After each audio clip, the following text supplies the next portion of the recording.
সম্মানিত বন্ধুগণ, আসসালামু আলাইকুম। দূরে কাছে দেশে অথবা দেশে বাইরে থেকে বন্ধুরা ঠিক এই মুহূর্তে যেখান থেকে বাস্তব জীবনের গল্প শোনার জন্য আমার সাথে জয়েন করেছেন আমি আপন।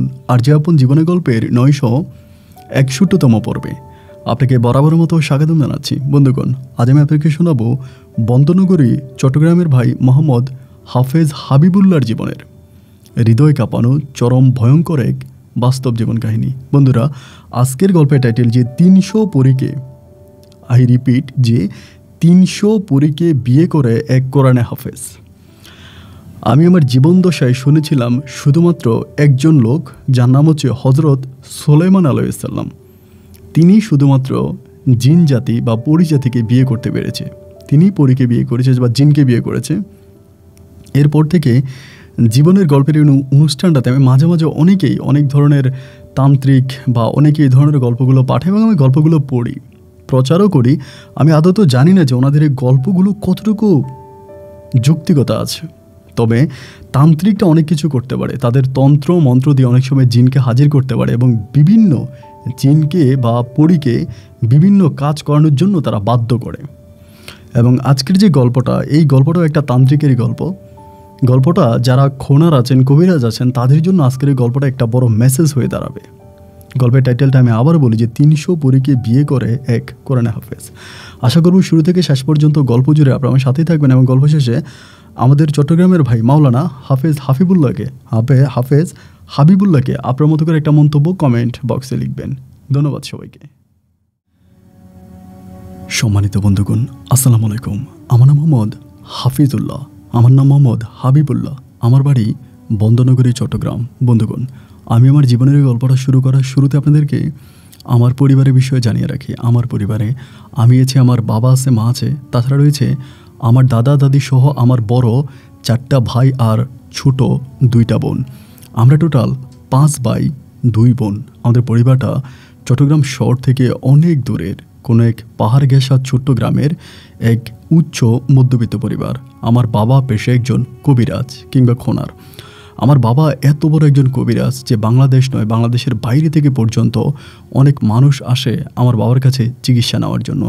লোকের মুখে শুনেছিলাম যে আমার বাবা নাকি 1000 জিনকে বন্দি করে রেখেছে এবং সেই জিন দ্বারা আমার বাবা বিভিন্ন ধরনের কাজ করে। আমার বাবাকে আমাদের অত্র এলাকার মানুষ প্রচণ্ড ভয় পায় এবং সবাই ভয়ে আমার বাবার সাথে কথাও বলতে চায় না। আমার বড় যে ভাইগুলো ছিল তারা প্রত্যেকে আমার বাবার সাথে কাজ করে। আমার বড় ভাইগুলো আমার বাবার কথায় উঠে আর বসে। কিন্তু আমি ছোট হিসাবে প্রচুর পরিমাণের দুষ্ট প্রকৃতির একটা ছেলে ছিলাম। আমি কোনোভাবেই আমার বাবার কোনো কথা শুনতাম না, বাবার কোনো কথা মানতাম না। প্রচুর পরিমাণের বেপরোয়া জীবনযাপন আমি করতাম। আমাকে আমার বাবা মাদ্রাসায় ভর্তি করায়, কিন্তু মাদ্রাসায় ভর্তি করার পরেও আমি মাদ্রাসা লাইনে পড়াশোনা করি না। আমি মাদ্রাসায় ভর্তি হওয়ার পরে কয়েক বছর পড়াশোনা করে আমি আমার পড়াশোনার গণ্ডি পার করে ফেলি, মানে পড়াশোনা বন্ধ করে দিই। এবং বন্ধ করে দেওয়ার পরে এলাকার বিভিন্ন খারাপ ছেলেদের সাথে চলাফেরা করি। আমার বাবা জিন দ্বারাও আমাকে তাবিজ তুমান করে অনেক কিছু ভালো করার চেষ্টা করে, কিন্তু শয়তানকে আর তাবিজ পরিয়ে কী হবে? আমাকে যতই তাবিজ তুমান পড়ায়, কোনোভাবেই আমার বাবা আমার পড়াশোনার প্রতি আমাকে মনোযোগী করতে পারে না। এরকম করে সময়গুলো কাটতে থাকে। এরকমভাবে সময়গুলো কাটতে কাটতে একটা পর্যায়ে আমি প্রায় অনেকটাই বড় হই। আমি যখন অনেক বড় হই তখন আমার বড় 2টা ভাই বিয়ে করে ফেলে। আমার বড় 2টা ভাই নিয়ে আমার বড় 4টা ভাই টোটালি আমার বাবার খাদেম হিসাবে কাজ করতো। সারাক্ষণই আমার বাবার চারপাশে থাকতো, কিন্তু তারপরেও বাবা কখনোই আমার বড় ভাইগুলোকে তন্ত্রে মন্ত্রের কোনো কাজ বড় ভাইদেরকে শেখায় নাই। বাবা সবসময় একটা কথা বলতো যে এইটা কোনো ভালো কাজ না, যে কাজটা আমি করি আমার এই কাজটা কোনো ভালো কাজ না, কিন্তু আমি মজবুরি হয়ে করি। এটা না করলে আমি মারা যাব, আমি বাধ্য হয়ে এই কাজটা করি, কিন্তু আমি এই কাজটা করতে চাই না। এই কাজটা করার জন্য আমাকে বাধ্য করা হয়। তো আমার বাবাকে এই কাজ করার জন্য কে বাধ্য করে এটা কিন্তু আমি জানি না, বা এটা কিন্তু আমরা জানতাম না। কিন্তু আমার বাবা সারাক্ষণে রাতের বেলায় অনেক সময় গভীর রাতে আমার বাবা অনেক কান্নাকাটি করতো। হুফিয়ে আমার বাবা কাঁদতো। বাবার কান্নার শব্দ পাশের ঘর থেকে আমরা স্পষ্ট শুনতে পেতাম। বাবা যে ঘরে কান্না করতো ওই ঘরের দরজা জানালা সব কিছু আমার বাবা বন্ধ করে রাখতো। আমার যে বড় 4টা ভাই ছিল, আমার মা সবসময় বাবাকে বলতো, একটা কাজ করো, তোমার অন্তত একটা ছেলেকে তুমি তোমার তন্ত্র মন্ত্রের কাজগুলো শিখিয়ে যাও। যদি শিখাও তাহলে তোমার ছেলেগুলোও তো তোমার মতো করে টাকা পয়সা ইনকাম করতে পারবে, খেতে পারবে। আমার বাবা ডিরেক্টলি আমার মাকে বলল, এই ধরনের কথা বলো না, এর মতো পাপ কাজ, এর মতো ঘৃণাত্ম কাজ পৃথিবীতে আর কিছু হতে পারে না, যে মানুষ জাতি হয়ে জিন জাতিকে হাজির করিয়ে মানুষের উপকার করা।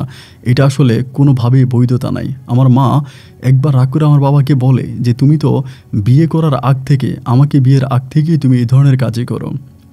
আমার আব্বা বারবারই আমার মায়ের কাছে একটা কথাই বলতো, আমি এই কাজটা করি মজবুরি হয়ে, বাধ্য হয়ে। আমি কোনোভাবে এই কাজটা করতে চাই না, কিন্তু আমাকে বাধ্য করা হয়। আমি এই কাজটা করা ছাড়া আমার কাছে আর কোনো উপায় নাই, কোনো রাস্তা নাই। আমি বাধ্য হয়ে এই কাজটা করি। কিন্তু কে আমার বাবাকে বাধ্য করে? এই প্রশ্নের কোনো জবাব আমরা খুঁজে পেলাম না। দিনের পর দিন এমন করে সময়গুলো কাটতেছে, আর আমার বাবা এসব তন্ত্র মন্ত্রের খেলা খেলে যাচ্ছে। আমার মা বাবার সাথে মাসের পর মাস যুদ্ধ করে বেড়াচ্ছে, আমার একটা সন্তানকে তুমি তান্ত্রিক কাজগুলো শেখাও। আমার বড় ভাইয়ারাও আমার বাবার কাছে খুব বলতো যে আমাকে এই ধরনের কাজগুলো শেখাও, আমরা শিখতে চাই, কিন্তু আমার বাবা কাউকেই শেখাচ্ছে না। আর আমি ছিলাম সবার ছোট, আমার কথা তো প্রশ্নই আসে না। আমাকে বাবা এই বিষয়ে কোনো কিছু বলেও না। তবে আমার বাবা সবসময় আমার মাকে বলে যে তোমার ছোট ছেলেটা প্রচুর পরিমাণে দুষ্ট হয়েছে, ওর জীবনে অনেক কষ্ট পাবে, ও জীবনে কখনো শান্তি পাবে না, ওর জীবনের প্রতিটা মুহূর্ত দুঃখ, কষ্ট আর যন্ত্রণার মধ্যে কাটবে। এখনও সময় আছে, তোমার সন্তানটাকে তুমি একটু ভালো করার চেষ্টা করো। আমি জানি না আমি কিভাবে ভালো হতে পারবো, কেন আমার বাবা আমাকে নিয়ে সারাক্ষণ এরকম দুশ্চিন্তা করে, টেনশন করে। আমার মাঝে কী এমন সমস্যা আছে এইসব কোনো কিছুই আমি বুঝতে পারি না। দিনের পর দিন আর রাতের পর রাত এরকম করেই সময়গুলো কাটতেছে। একটা পর্যায়ে আমার বাবার কাছে, যেহেতু আমার ভাইয়েরা এত অনুরোধ করার পরেও আমার বাবার তার তন্ত্র মন্ত্র কাজগুলো আমার ভাইদেরকে শেখালো না। আমার ভিতরে তখন হঠাৎ করে মনে হলো যে আমি এই তন্ত্রমন্ত্র কাজগুলো শিখব। আমার বাবা যে কাজগুলো করে, জিন হাজির করে এবং সেই জিন দ্বারা বিভিন্ন মানুষের উপকার করে, এটা করে ওইটা করে, এগুলো আমি শিখব। কিন্তু আমি যেটা শেখার উদ্দেশ্যে আমার বাবার সাথে মিশেছি বা বাবার সাথে কথা বলেছি, এটা কিন্তু আমি আমার বাবাকে বুঝতে দিই না। খুব সুন্দর করে বাবার সাথে কথা বলি, বাবা যখন যেটা বলে বাবার কথা শুনি। এমন করে আমি একটা সময় প্রায় অনেকটাই ভালো হয়ে যাই, অনেকটা শান্ত স্বভাবী একটা ছেলে হয়ে যাই। আমার বাবা যেটাই বলে, যেই কথাই বলে, আমার বাবার সব কথা আমি খুব খেয়াল করে শুনি, খুব মনোযোগ দিয়ে শুনি। বাবা এটা করতে বলে আমি এটা করি, বাবা ওইটা করতে বললে আমি ওইটা করি, বাবার কথায় আমি উঠি আর বসি। এরকম করে আমার সময়গুলো কাটতে থাকে। একটা পর্যায়ে বাবা আমাকে অনেকটা বিশ্বাস করে ফেলে। আমার যে বড় 4টা ভাই ছিল, দীর্ঘ বৎসর আমার বাবার সাথে কাজ করার পরেও আমার বড় ভাইগুলোর তুলনায় আমার বাবা আমাকে অনেকটা ভালোবাসে, আমার কথায় অনেকটা শোনে এবং আমাকেই একটু একটু করে তন্ত্র মন্ত্রের যে টুকিটাকি কাজগুলো আছে, এইগুলো আমার বাবা আমাকে শেখাতে শুরু করে। এবং বড় ধরনের কোনো কাজ আমার বাবা শিখে না, খুব ছোটোগুলো। আমার মা মাঝে মাঝে বাবাকে বলে যে তুমি বুঝি ছোট ছেলেটাকে এগুলো শেখাচ্ছ, বড়গুলোকে শেখাও নাই? আমার বাবা বলে যে ছোটটা তো এমনিই শয়তানকে শয়তানি শেখাবই তো। এই বলে বাবা আমাকে একটু একটু শেখাতো। কিন্তু একটা পর্যায়ে গিয়ে বাবা হঠাৎ করে বন্ধ করে দিল, আমাকে আর শেখাচ্ছে না। আমি বাবার কাছে যতই অনুরোধ করি যে তুমি আমাকে আরেকটু শেখাও, আমি আরেকটু শিখি, কিন্তু আমার বাবা আমাকে আর এই তন্ত্র মন্ত্রের কোনো কাজ আমাকে শেখায় না। হঠাৎ করে আমাকে সব কিছু বন্ধ করে দিল। এই সব কেন বন্ধ করে দিল আমি কোনো কিছুই বুঝলাম না। কিন্তু নিজের ভিতরে যে একটা রাগ, ক্ষোভ এবং অভিমান কাজ করেছে, আমার বাবা কেন আমাকে তন্ত্রমন্ত্রের কাজ শেখালো না, আমি এটা শিখব। এই করে আমার বাবার সাথে রাগ করে আমাদের পার্শ্ববর্তী গ্রামের এক মহিলার সাথে আমি তখন এই কাজের সাথে জড়িয়ে পড়ি। ওই মহিলাও শুনেছিলাম তিনি তন্ত্রের মন্ত্রের কাজ করে। এরকম করে ওই মহিলার সাথে আমি তখন যাইতাম এবং ওনার বাড়িতে আমি যাতায়াতটা একটু বেশিই করতাম। আমার বাবা তখন বিষয়টা বুঝে যায় যে আমি মহিলার কাছে কোনো কিছু শিখতে চাই। আমার বাবা একদিন আমাকে বলে যে হাবিবুল্লাহ, তুমি যে ওই মহিলার কাছে যাও, এই মহিলা তো একটা বন্ড, তার সাথে কোনো জিনবুত কিছুই নাই, এই মহিলা মানুষকে প্রতারিত করে। তুমি যদি আমার কথা বিশ্বাস না করো, বাবা আমাকে কয়েকটা জিনিস শিখিয়ে দেয় যে তুমি দেখো এগুলো আছে কিনা। আমার বাবা যা বলে দেয় আমি বাস্তবতার সাথে ওই মহিলার কাছে যাওয়ার পরে সব কিছুর মিল পাই। আমি তখন বুঝতে পারি যে আসলে মূলত ওই মহিলা কোনো কবিরাজ কিংবা খোনার নয়, তিনি একজন প্রতারক। এই জিনিসটা আমি মনে করি। এরপরে মহিলার কাছ থেকে আমি আবারও চলে আসি, পুনরায় আমি আমার বাবার সাথে আবারও থাকতেছি। এভাবে প্রায় 4টা বৎসরের মতো আমার জীবন থেকে কেটে যায়। এই 4 বৎসরে আমার বড় যে 4জন ভাই ছিল তারা সবাই বিয়ে করে ফেলে এবং আমার ছোট যে 2টা বোন ছিল, 2টা বোনকেও বিয়ে দিয়ে দিই। আমার বাবা সবসময় আমাকে বলে বিয়ে শাদী কর, সংসারী হও, কিন্তু আমার ভিতরে তখন হঠাৎ করে একটা অন্যরকম প্রশান্তির জন্ম হয়, মানে অন্যরকম একটা বিষয় আমার ভিতরে জন্ম হয় যে আমি পরীকে বিয়ে করব। জানি না হঠাৎ করে এই বিষয়টা আমার মাঝে কেন হঠাৎ জেগে উঠলো। আমি বুঝতে পারি না। তবে আমার বাবা মাঝে মাঝে বলতো, আমার বাবা পরী হাজির করে, পরীদেরকে আনে, কিন্তু পরীরা দেখতে নাকি অপরূপ সুন্দর হয়, ওদের চেহারা অনেক বেশি সুন্দর হয়। এই জন্য আমার বাবা বলে যে মাঝে মাঝে আমি পরীদেরকে আনি, পরীদের সাথে কথা বলি, এবং যখন ওদের সাথে কথা বলি এরা দেখতে এতটাই সুন্দর হয়, মানব জাতির চেয়েও এরা 1000 গুণ বেশি সুন্দরী। বাবার মুখ থেকে এই ধরনের রহস্যময় কথাগুলো শোনার পরে পরীর প্রতি আমার এক ধরনের একটা দুর্বলতা কাজ করতে শুরু করে। সেই দুর্বলতার সূত্র ধরেই কীভাবে পরীকে বশে আনা যায় এবং পরীকে বিয়ে করা যায়, আমি তখন এই ধরনের কাজগুলো আমার আব্বার সাথে থেকে থেকে করার চেষ্টা করি। কিন্তু বরাবরের মতো আমার বাবা আমাকে সবসময় এই তন্ত্র মন্ত্রর কাছ থেকে দূরে রাখার চেষ্টা করে। বাবা যতটা দূরে রাখে আমি ঠিক সুইয়ের মতো করে ততটাই আমার বাবার ভিতরে ঢুকতে থাকি। দিন রাতগুলো এভাবে পার হতে হতে একদিন হঠাৎ করে আমি খুব খেয়াল করে দেখলাম যে আমার বাবা একটা বই পড়তেছে, এবং খুবই গোপনে। বইটা যে আমার বাবা পড়ে, এত গোপনে পড়ে যে বইটা খুবই গোপনে পড়তেছে, আশেপাশে যাতে কেউ না দেখে। বাবা সবসময় লুঙ্গি পড়তো, লুঙ্গির ভিতরে ঢুকিয়ে তারপরে বইগুলো পড়তেছে। এটা দেখার পরে আমার ভিতর তখন মনে হলো যে এই মনে হয় কিছু একটা জিনিস আছে। এবং আমার বাবা যে তন্ত্রমন্ত্র পড়তো এগুলো সব কিছু একটা জায়গায়, এবং যে জায়গাটা 4-5টা ছিল পাকা, আমার বাবা যেখানে বসতো এটা ছিল মাটির, মানে মাটির জায়গা ছিল, মানে ওটা পাকা করেনি, কিন্তু 4-5টা পাকা করে এই জায়গার ভিতরে বসে আমার বাবা জিন হাজির করতো। মানে যেখানে বসে আমার বাবার আসর যেটা ছিল এটা ছিল সম্পূর্ণ চারপাশে পাকা এবং মধ্যখানে খুবই মানে সুন্দর একটা জায়গা। আমি তখন বুঝতে পারলাম যে আমার বাবা এখানেই তার তন্ত্রমন্ত্রগুলো চালায় এবং সে কি জানি পড়তেছে। যেহেতু আমি তাকে কোনো কিছু পড়তে দেখলাম, আমি বুঝে গেলাম যে এটাই সম্ভবত মূল রহস্য।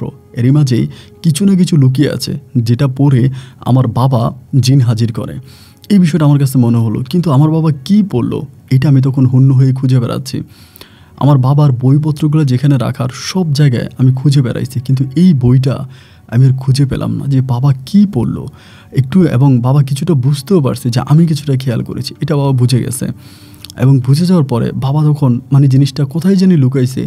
আমি বাবার সাথে থেকে থেকে প্রত্যেকটা বাড়ি, বাবার বৈঠকখানা, বাবা যেখানে ঘুমায় থাকে, বাবার আসবাবপত্র যা যা যেখানে রাখা দরকার সব জায়গায় আমি হন্য হয়ে বইটাকে খুঁজে বেড়াচ্ছি, কিন্তু কোথাও আমি বইয়ের কোনো চিহ্ন ভিন্ন পেলাম না। বইটাকে না পাওয়ার পরে আমার ভিতর তখন আরও টেনশন ঢুকে গেল যে তার মানে কি কৌতূহলের মাত্রা কিন্তু দিনের পর দিন আমার মনে বেরিয়ে যাচ্ছে। তাহলে আমার বাবা বইটা কেন লুকাবে? আমি তখন শিওর এই বইয়ের মধ্যে এমন কিছু লেখা আছে যেটা দিয়ে আমার বাবা জিনকে হাজির করে। আমি তখন অনেক ঘাটাঘাটি অনেক কিছু করার পরে একটা পর্যায়ে আমি তখন বইটা খুঁজে পাই, এবং এমন এক জায়গায় আমি বইটা খুঁজে পাই যে জায়গায় কোনো দিন কোনো কিছু রাখার প্রশ্নই আসে না। এবং বইটা খুঁজে পাওয়ার পরে এটার লেখাগুলো আমি তখন বুঝি না, এগুলোর মধ্যে কি লিখেছে লেখাগুলো আমি তখন স্পষ্ট বুঝতে পারি না। তবে আমি খুব খেয়াল করি যে এটার মধ্যে কি লেখা, লেখাগুলোর অর্থ কী এটা আমি খুঁজে বের করার চেষ্টা করি, কিন্তু কোনোভাবেই লেখার কোনো অর্থ আমি খুঁজে পাই না। অনেকক্ষণ দেখার পরে আমার কাছে এই লেখাগুলোকে একটু ভিন্ন লেখা মনে হলো, যেটা ইংলিশও না, বাংলাও না, আরবিও না, এক ভিন্ন ধরনের লেখা। তো আমি তখন আবার বইটা যেখান থেকে বাবা নিয়েছে ওই জায়গায় আমি বইটা আবার রেখে দিয়েছি। তো বইটা যেহেতু পড়তে পারি না, তবে আমি মাঝে মাঝে দেখেছি আমার বাবা বইটা পড়ে, এটা হাতে নেয়, এটা পড়ে। যখন আমার বাবা বইটা পড়ে আমি তখন বুঝতে পারি যে বইয়ের মধ্যে কিছু না কিছু একটা আছে, কিন্তু বইয়ের মধ্যে কি এই ওয়ার্ডগুলো তো আমি পড়তে পারি না, এবং খুব পেঁচানো লেখা, কোনো কিছু বোঝা যায় না। এক পর্যায়ে আমি ওই যে মহিলাটার কাছে, যিনাকে আমার আব্বা ভুয়া বললো এবং ভুয়া তান্ত্রিক বললো, মহিলাটা মানুষের সাথে প্রতারণা করো, ওই মহিলার সাথে একদিন আমি, আমাদের এখানে খাল ছিল, খালের পারে হচ্ছে মাছ ধরতেছিলাম বড়শি দিয়ে। ওই মহিলাও আসছে বড়শি ধরার জন্য।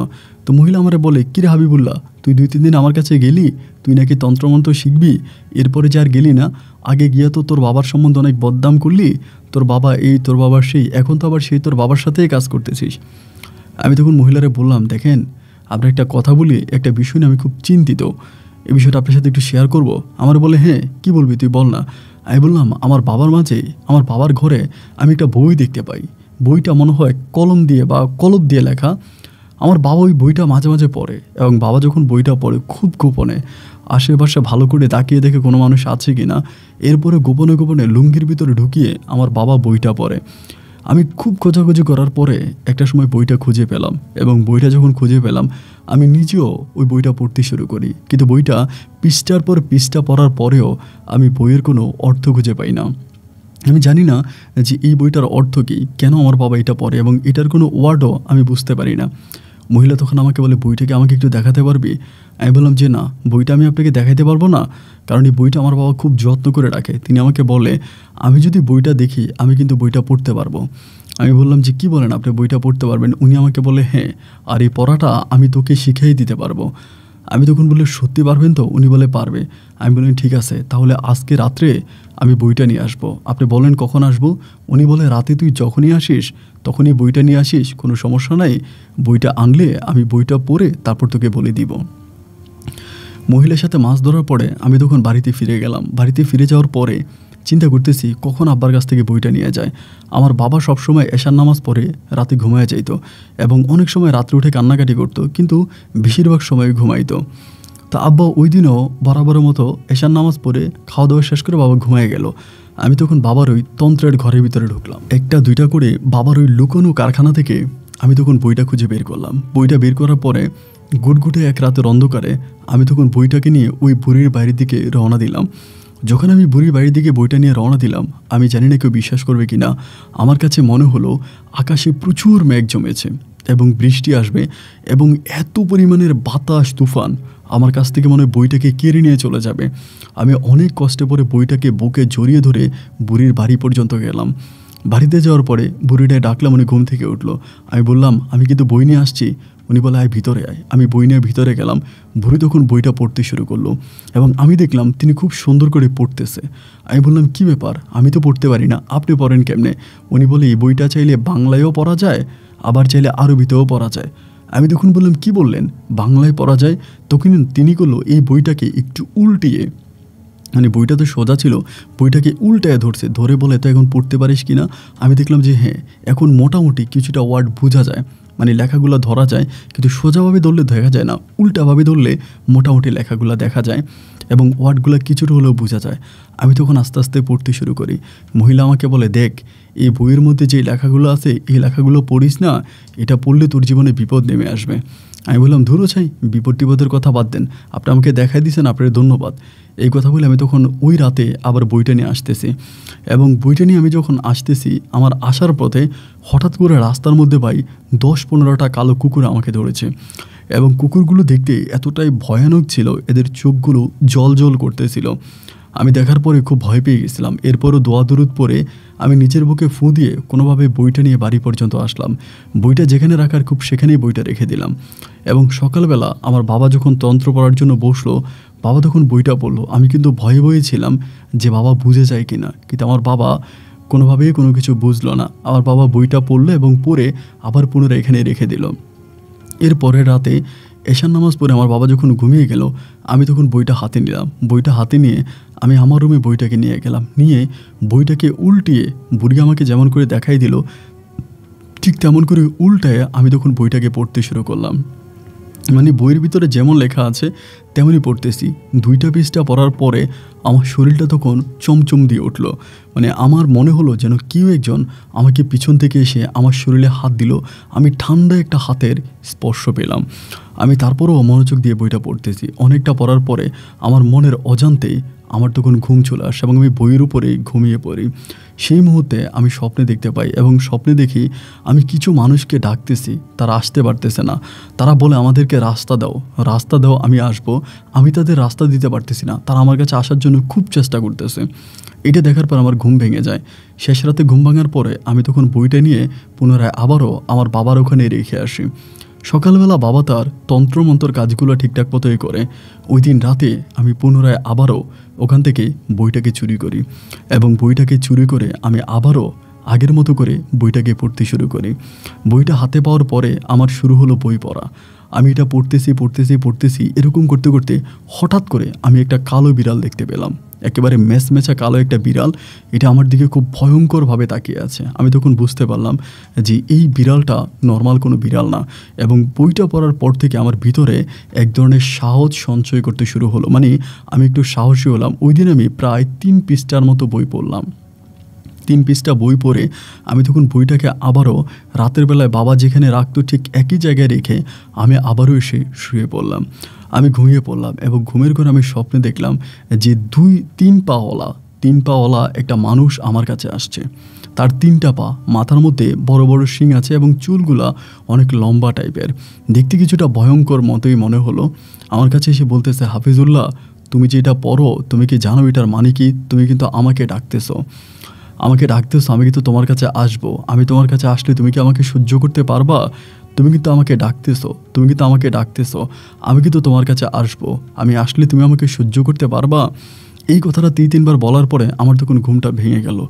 ঘুমটা ভাঙার পরে আমার কাছে মনে হলো যে এই বইয়ের মধ্যে অবশ্যই কোনো কিছু আছে। যদি তাই না হবে তাহলে বইটা নিয়ে আমি বুড়ির বাড়িতে যাওয়ার সময় আকাশে এরকম বৃষ্টি কেন দেখলাম?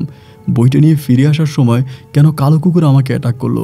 সেদিন বই পড়ার সময় হঠাৎ কালো বিড়াল কেন চলে আসলো? এবং আজকে এতগুলো পৃষ্ঠা পড়ার পরে হঠাৎ কেন মনে হলো যে কেউ একজন আমার কাছে আসতে চায়? আমি তখন বুঝে গেলাম যে এই বইয়ের ভিতরে সব কিছু লুকিয়ে আছে। আর আমার বাবা জানে যে এটা ভয়ঙ্কর এবং ভয়ানক, এই জন্য আমার বাবা আমার ভাইদেরকে, আমাকে এটা শেখাতে চায় না। কিন্তু আমি জানি এটা দিয়েই সব কিছু করা যাবে। আমি তখন খুব ভালো করেই এটা পড়লাম। আমি আবারও নিলাম। ওই দিন অর্ধেক পর্যন্ত আমি বইটা পড়ে ফেলি। অর্ধেক পর্যন্ত পড়ার পরে আমি তখন ঘুমিয়ে যাই এবং সকালে ঘুম থেকে উঠে আমার ডান হাতের কানি আঙ্গুলের মাথাটা কালো হয়ে গেছে। ডান হাতের কানি আঙ্গুলের মাথাটা মানে হাফ করা পরিমাণ কালো হয়ে গেছে, একদম কালো, নিশ কালো, মনে হয় যেন কেউ এটাকে কালি মেখে রেখেছে। আমি তখন এটা উঠানোর জন্য চেষ্টা করতেছি, বাট আমি এটা উঠাইতে পারি না এবং এটা কালি কেন হয়ে গেল আমি এটা বুঝতে পারলাম না। আমি তখন আঙুলটা বেঁধে ফেললাম। আঙুলটা বেঁধে ফেলার পরে এমনভাবেই তার ওই দিনে আমি হঠাৎ করে আমার বাবার এত বছর পর্যন্ত কিন্তু এই জিনিসটা আমি কখনোই খেয়াল করি নাই, বাট ওই দিন আমি হঠাৎ করে খেয়াল করলাম যে আমার বাবার কানি আঙ্গুলটা, ডান হাতের কানি আঙ্গুলের মাথার কিছু অংশ যেন কালো বরণ হয়ে আছে। খুব বেশি না, মানে বোঝা যায় না, কাছে নিলে মোটামুটি বোঝা যায়।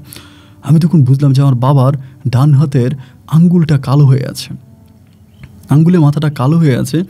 তার মানে মনে হচ্ছে যে আমার বাবারও এরকম একটা সমস্যা হয়েছিল। এরপরে আমি খুব গোপনে আঙ্গুলটা বেঁধে রাখতাম, আব্বার সামনে খুব বেশি যাইতাম না, বাট সারাক্ষণ এটা নিয়ে চিন্তা করতাম যে এটা কি সারাক্ষণ এটা নিয়ে চিন্তা করতাম। খালি এই চিন্তা ভাবনাটা আমার মাঝেই ছিল।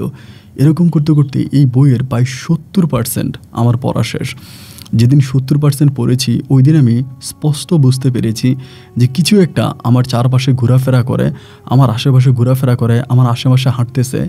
70% পড়ার পরে আমার এই জিনিসটা মনে হলো এবং একটা পর্যায়ে যখন আমার বইটা 70% পড়া হলো, ওই দিন রাতের বেলায় আমাকে সে ডাকতে শুরু করলো বাইরে থেকে। আমার বাবার কণ্ঠে আমাকে ডাকতেছে।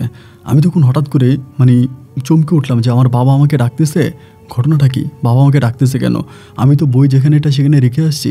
আমি তখন উঠলাম, উঠার পরে দরজা খুললাম এবং খোলার পরে দেখলাম যে আমাদের ঘর থেকে মোটামুটি বেশ একটু দূরে একজন মানুষ দাঁড়িয়ে আছে এবং আমার বাবার মতোই দেখতে। আমি তখন খুব সাহস নিয়ে ওনার কাছে গেলাম, দেখলাম যে আমার বাবা। আমি বাবার বললাম যে বাবা, তুমি এত রাতের বেলায় আমাকে ডাকতেছো কেন? আব্বা আমাকে বলে, তুই কি বইটা আইনা পড়ছিলি? এমন করেই বলে। আমি বললাম না। আমার বাবা বলে, মিথ্যা বলিস না, তুই কি বইটা আইনা পড়ছিলি? আমি বলি, হ বাবা পড়ছি। আমার বাবা বলে, কেন পড়েছিস? আমি বললাম, বাবা আমি পড়েছি। বাবা বলে, তোকে ওই বুড়ি শিখিয়ে দিয়েছে কীভাবে পড়তে হয়? আমি বললাম, হ্যাঁ বাবা, ওই বুড়ি শিখিয়ে দিয়েছে। আমার বাবা বলে, বইটা পড়িস না, এই বইটা পড়লে তুই ধ্বংস হয়ে যাবি, বইটা পড়িস না। এই বলে হঠাৎ করে আমার বাবা আমার সামনে থেকে মনে হয় যেন 1 সেকেন্ডের মধ্যে উধাও হয়ে গেল। আমি বুঝতে পারলাম না। এবং আমি চারপাশ থেকে প্রচুর কুকুরের ডাক শুনতে পাচ্ছি এবং কুকুরের ডাক শোনার পরে আমি তখন দৌড়ে ঘরের মধ্যে চলে আসি এবং ঘরে আসার পরে সকালবেলা আমি বাবার সামনে যাই না, যে বাবার সামনে গেলেই তো বাবা আমাকে জিজ্ঞেস করবে আমি বইটা পড়ছি, রাতের বেলা হয়তো ছেড়ে দিছে, সকালে তো ছাড়বে না। মুখের ভিতরে প্রচণ্ড রকমের ভয় কাজ করতেছে, এক পৃথিবীর ভয় নিয়ে আমি তখন আস্তে আস্তে সারাদিন বাবার সামনে গেলাম না। দুপুরে বাবা যখন খাইতে বসলো তখন ডাকলো, হাবিবুল্লাহ খেতে আয়। ডাক দেওয়ার পর আমি তখন বাবার পাশে বসছি, খাচ্ছি। কিন্তু আমি দেখলাম যে আমার বাবা এই বইয়ের বিষয়ে আমাকে কোনো কিছুই বলে না, বাবা আমাকে বলে না। এবং খাওয়া শেষ হয়ে গেল, আমার কাছে মনে হলো যে আরে বাবা তো আমাকে কোনো কিছুই বললো না। আমার ভিতর তখন মনে হলো যে আসলেই কালকে রাতে যে আমার সাথে দেখা করেছে সে কি আমার বাবা ছিল। আমি তখন বিকেলবেলা বাবা বৈঠকখানায় বসে আছে। আমি বললাম, বাবা কালকে রাতে কি তুমি ঘর থেকে বেরোইছিলা? বাবা আমাকে বলে, কই না তো। আমি বললাম, ও আচ্ছা। বাবা বলে, কী হয়েছে তোর? তুই ইদানিং জানি কেমন একটু মানে চমকুমিয়ে থাকিস, কেমন একটা আমার কাছ থেকে দূরে থাকিস, আমাকে দেখলে ভয় পাস। তখন কিন্তু আমার আঙুলটা বাঁধা, আমি কিন্তু আঙুলটা আমার বাবাকে দেখাচ্ছি না। পরে বাবা আমাকে বলে, কী হয়েছে তোর? তোর কি কোনো সমস্যা? তোর কি শরীর খারাপ? বাবার কাছে বল কী হয়েছে। আমি বাবাকে কোনো কিছুই বলি না, কারণ আমি জানি বাবাকে বললে বাবারা তো আমাকে মেরেই ফেলবে। বাবাকে বলি না। এইভাবে সময়গুলো পাস করতেছি। সময়গুলো এভাবে কাটতে কাটতে আমি তখন বইটা প্রায় 100% কমপ্লিট করে ফেললাম। 100% বইটা আমি পড়ছি, এবং যেদিন আমি 100% মানে সম্পূর্ণভাবে পড়া হয়েছে, ওই দিনে রাতের বেলা আমি যখন ঘুমাইলাম, আমি যখন স্পষ্ট দেখতে পেলাম যে আমার কাছে একটা জিনিস আসছে। জিনিস এসে আমাকে বলে, আমি তোর উপকার করব, আমি তোর সাথে থাকব, তুই যা বলিস আমি তোর সব কথা শুনবো, কিন্তু এক বনে দুই বাঘ বসবাস করতে পারে না। এটা আমাকে বলে। আমি তখন বললাম, ঘুমের মধ্যে মনে হলো না যেন আমি তার সাথে খোয়াবে কথা বলতেছি, মানে ঘুমিয়ে আছি যে বিষয়টা এরকম না, মনে হয় যেন আমি যে সজাগ হয়ে তার সাথে কথা বলতেছি।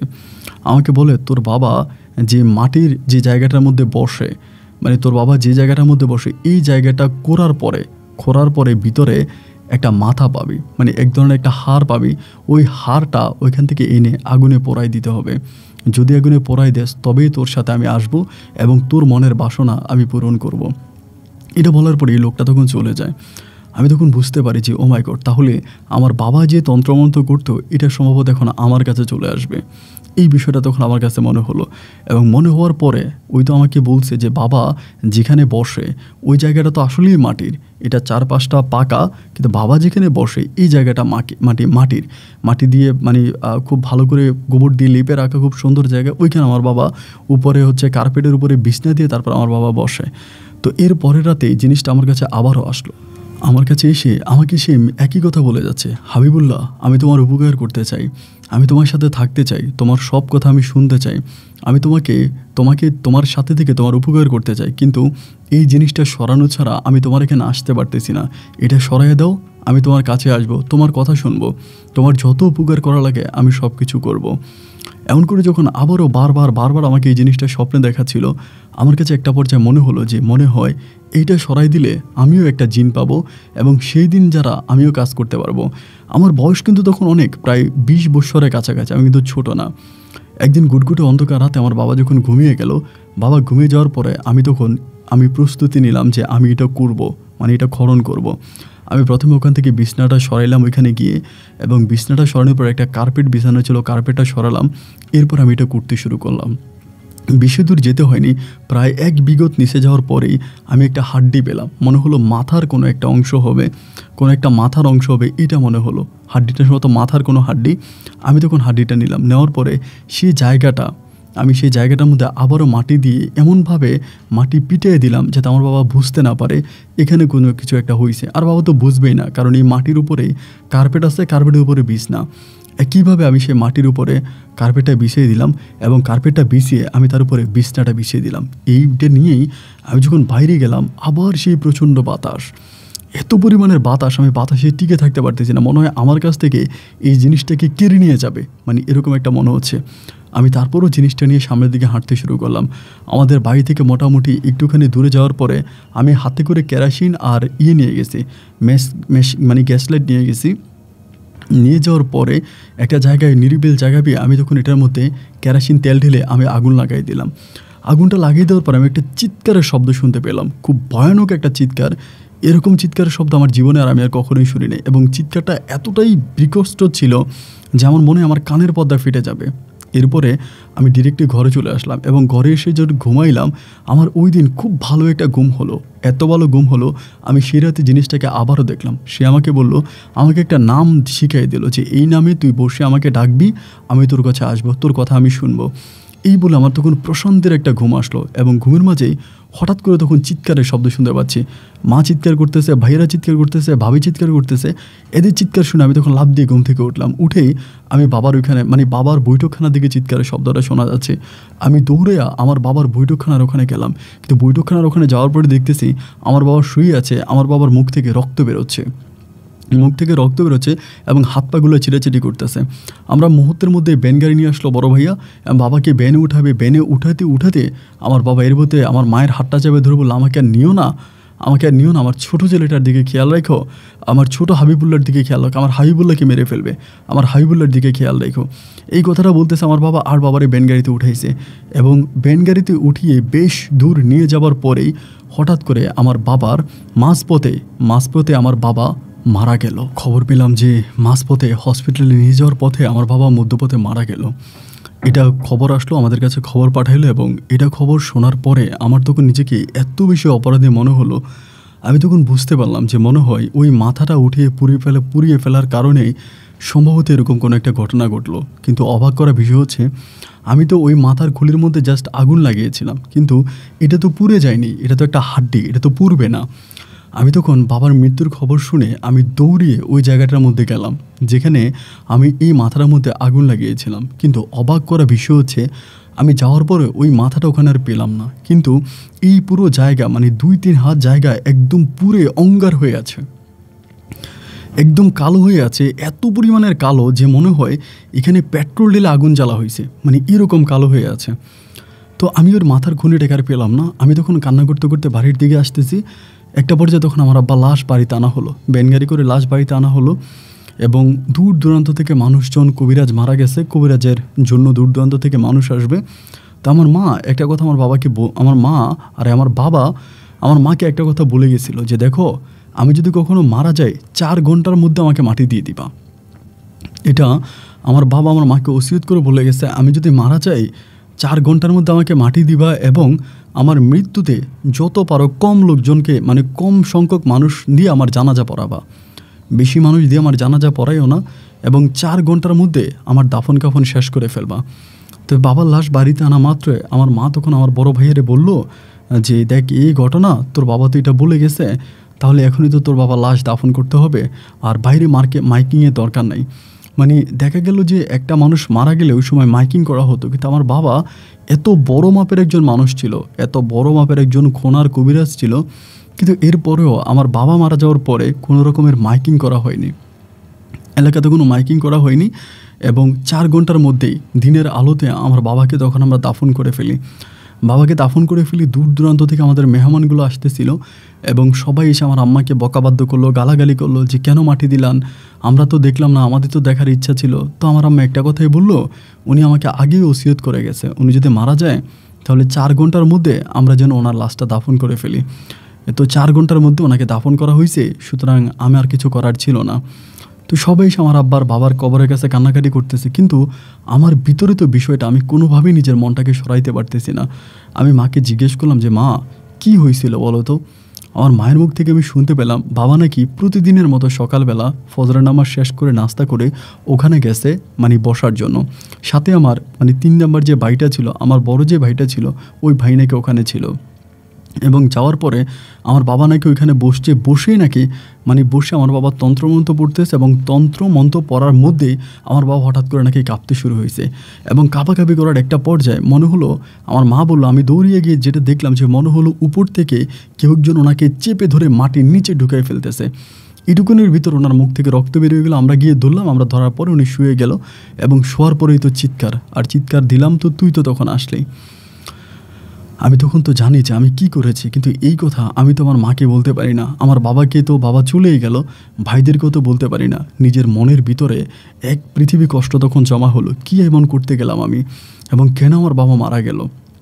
রাতের বেলা আমি আর ঘুমাচ্ছি না, কিন্তু ভাই ওই রাতটা আমাদের জীবনে একটা ভয়ঙ্কর রাত ছিল। শুধু আমাদের জীবনে না, আমাদের গ্রামের প্রতিটা মানুষের জন্য একটা ভয়ঙ্কর রাত ছিল।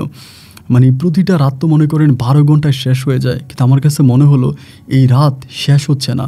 মানে ঘড়ির কাঁটা যেন স্লো হয়ে গেছে, ঘড়ির কাঁটা সামনের দিকে অগ্রসর হচ্ছে না এবং পুরোটা গ্রাম ভারী হয়ে আছে। একটু পরপর দূর থেকে আমরা কোনো একটা কান্নার রেশের শব্দ পাচ্ছিলাম, মানে খুপিয়ে কান্না করা এরকম একটা মানে কান্নার রেশের শব্দ পাচ্ছিলাম, যে দূর থেকে শব্দটা বেশি আসছিল। যখন মানে পুরোটা রাত আমরা অপেক্ষা করি, বারবার ঘড়ির দিকে তাকাই, মনে হয় ঘড়ির কাঁটা যেন চলে না। বড় ভাইকে জিজ্ঞেস করি, ভাইয়া কয়টা বাজে? সেই মানে 1 ঘন্টা সময় যেতে কতক্ষণ লাগে? এই ঘড়ির কাঁটা মনে হয় স্লো হয়ে গেছে, ঘড়ির কাঁটা কাটে না। আমরা সবাই মিলে তখন দোয়া দরুদ পড়তেছি, জোরে জোরে দোয়া পড়তেছি, বাড়ির মধ্যে জোরে জোরে দরুদ পড়তেছি। এর কী ব্যাপার, রাত কেন শেষ হয় না? কারণ প্রতিটা রাত তো কাটে, এই রাতটা কাটতেছে না। আমার কাছে মনে হয় একটা রাত 3টা দিনে কেটেছে। রাতটা কাটার পরেই রাতটা যখন শেষ হলো, রাত শেষ হওয়ার পরেই বড় ভাইয়া আর আমি তখন বাবার কবরের কাছে গেলাম। গিয়ে দেখলাম যে বাবার কবরের যে উপরের জায়গাটা, এটার মধ্যে একটা লাল রেগ দেওয়া, মানে কবরের যে উপরের জায়গাটার ভিতরে একটা লাল, মনে হলো লাল রং দিয়ে কেউ একজন একটা আঁক দিছে। আমার ভাই ওখানে যাওয়া মাত্র এই দাগটা মুছে ফেললো। ভাইরে বললাম, ভাইয়া বাবার কবরের কাছে রাত্রিবেলা কেউ আসছে? আমার ভাইয়া বলে, বাদ দে। ভাইয়া তখন এটা মুছে ফেললো এবং সে রাতে আমি আর ঘুমাইলাম না। দুপুরে আমি ঘুমাইলাম, দুপুরের দিকে আমার একটু ঘুমাইলাম এবং ঘুমানোর পরে আমি উঠে নাস্তা করলাম, খাওয়া দাওয়া করলাম, বাড়ির মধ্যে মেহমান অতীত। এবং সেই রাতে আমি যখন ঘুমাইলাম তখন আমি জিনিসটাতে ক্লিয়ার হয়ে গেলাম। আমার কাছে উনি খুব সুন্দর করে আসছে, এসে আমাকে ঘুম থেকে ডাকলো। আমি শুয়ে আছি, আমি একাই ঘুমিয়ে আছি, আমাকে ডাকলো। ডাকার পর আমি উঠলাম। উঠার পর আমার পাশে বসছে একেবারে মধ্যবয়স্ক একটা লোক, দেখতে সম্পূর্ণ মানুষের মতো। ওনার গায়ে একটা পাঞ্জাবি পরা ছিল, লুঙ্গি পরা ছিল, পায়ে সাধারণ মানুষের মতো জুতা পরা। আমাকে বলল, হাবিবুল্লাহ তুমি আমাকে ডেকে এনেছো। আমি তোমার বাবাকে অনেক বুঝিয়েছি কিন্তু কাজ হয়নি, তবে তুমি ভালো, তুমি আমাকে ডেকেছো, তুমি আমাকে দিয়ে সব কাজ করাতে পারবা, তুমি আমাকে এই নামে ডাকো, ডাকলে আমি তোমার কাছে আসব। এই বলে মুহূর্তের মধ্যে উনি ভ্যানিশ হয়ে গেল। আমি তখন বুঝলাম যে হ্যাঁ, আমার কাজ হয়েছে। তো আমার বাবার মৃত্যুটা আমাকে খুব কষ্ট দিল। আমি প্রায় 1 মাসের মতো আমি রাস্তায় ঘুরতেছি, কান্নাকাটি করি, বাবার কবরের কাছে যাই, কিন্তু প্রতিটা রাতেই এই জিনিসটা আমার কাছে আসে। আমাকে স্বপ্নে দেখে, হাবিবুল্লাহ আমি তোমার কাছে আসতে চাই, হাবিবুল্লাহ তুমি বৈঠকে বসো, হাবিবুল্লাহ তুমি বসো, ওরকম করে আমাকে বলে। একটা পর্যায়ে আমার বাবা ঠিক যে জায়গাটাতে বসতো ওই জায়গাটাতেই আমি আবারও মাটিটা ভরাট করে খুব সুন্দর করে এই সেম জায়গাটার ভিতরে আমি তখন আবারও ওখানে আমি বসলাম আমার বাবার জায়গায়। এবং বাবার জায়গায় বসার পরে আমি বিভিন্ন রুগীদেরকে চিকিৎসা করতেছি। বিস্তারিত না বলি, কারণ বিস্তারিত বলতে গেলে অনেক সমস্যা হয়ে যাবে, কিন্তু আমি চিকিৎসা করতেছি, ওভাবে আমি চিকিৎসা করে বেড়াচ্ছি। আমার ভাইরা তো জিনিসটা দেখে অবাক হয়ে গেল। ভাইরা সবাই মনে করলো যেহেতু বাবা মাঝে মাঝে আমাকে একটু একটু শেখাতো তন্ত্রমন্ত্রের কাজ, হয়তো বাবা আমাকে শিখিয়ে দিছে। ভাইরা মনে করলো যে হয়তো বাবা আমাকে শিখিয়ে দিছে এবং বাবা শিখিয়ে দেওয়ার কারণে আমি এটা পরিপূর্ণভাবে করতে পারতেছি। ভাইরাও তখন মনে খুব কষ্ট পাইল যে বাবা তাদেরকে শিখাইলো না, অথচ আমাকে শিখাই দিল। আমি শিখলাম, তারা শিখলো না, তাদেরকে আমার বাবা শিখালো না। এই জন্য ভাইয়েরাও মনে খুব কষ্ট নিল এবং মনে কষ্ট নিয়েই আমার সাথে ভাইয়েরা আছে। এবং আমি তখন আমার বাবার জায়গায় বসে গেলাম, বাবার আসরে বসলাম। বসে আমি এই তন্ত্র মন্ত্রের কাজ ঠিকমতো চালাইতেছি। আমার ভাইরা বাবাকে যেরকম করে সাহায্য করতো একইভাবে আমাকেও তখন সাহায্য করতেছে।